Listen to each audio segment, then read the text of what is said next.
Tout commence en 1873, dans un hameau isolé des montagnes du Jura, en France. Une petite fille naît, prénommée Élise. Elle est belle, vivante, et semble promise à une vie normale. Mais à l'âge de 10 ans, quelque chose d'impossible se produit. Le temps arrête de s'écouler pour elle.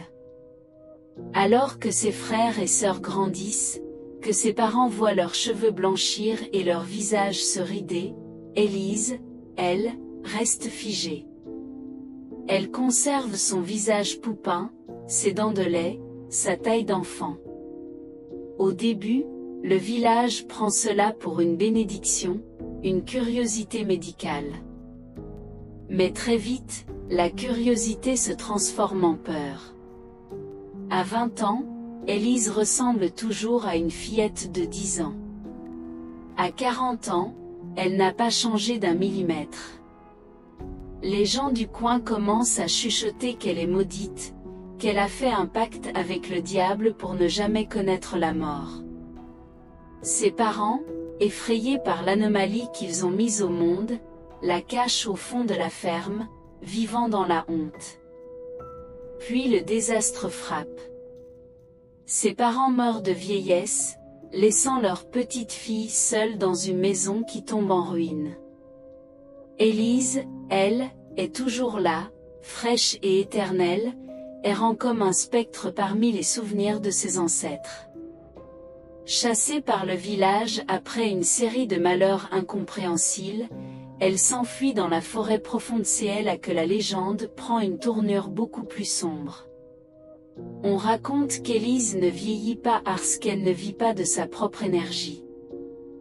Des décennies plus tard, en 1920, des bûcherons affirment l'avoir vue jouer seule près d'une clairière, alors qu'aucune habitation ne se trouve à des lieues de là. Elle portait toujours les mêmes vêtements démodés du XIXe siècle. Le vrai horreur est révélé par le journal d'un médecin qui l'aurait croisée dans les années 50. Intrigué par cette fillette perdue, il l'a recueillie pour l'examiner. Dans ses notes, il écrit qu'elle ne mangeait jamais de nourriture solide, mais qu'elle aimait s'asseoir près du feu de cheminée et le fixer intensément. Le médecin notait aussi qu'il se sentait de plus en plus fatigué chaque jour qui passait, comme si sa vitalité lui était aspirée. Il est mort moins d'un mois après son arrivée. Le rapport d'autopsie indiquait qu'il avait le corps d'un vieillard de 90 ans, alors qu'il n'en avait que 50. Quant à Élise, elle avait disparu. Mais les voisins ont juré qu'en partant, elle n'avait plus l'air d'avoir 10 ans. Elle semblait avoir grandi d'1 an. Elle avait volé le temps du médecin pour survivre. Aujourd'hui, on ne sait pas où elle est. Elle pourrait être n'importe où. Une fillette qui ne grandit jamais, qui observe le monde avec des yeux trop vieux pour son visage. Si vous croisez un enfant seul dans la rue, habillé de manière étrange, qui vous fixe trop longtemps, ne vous arrêtez pas.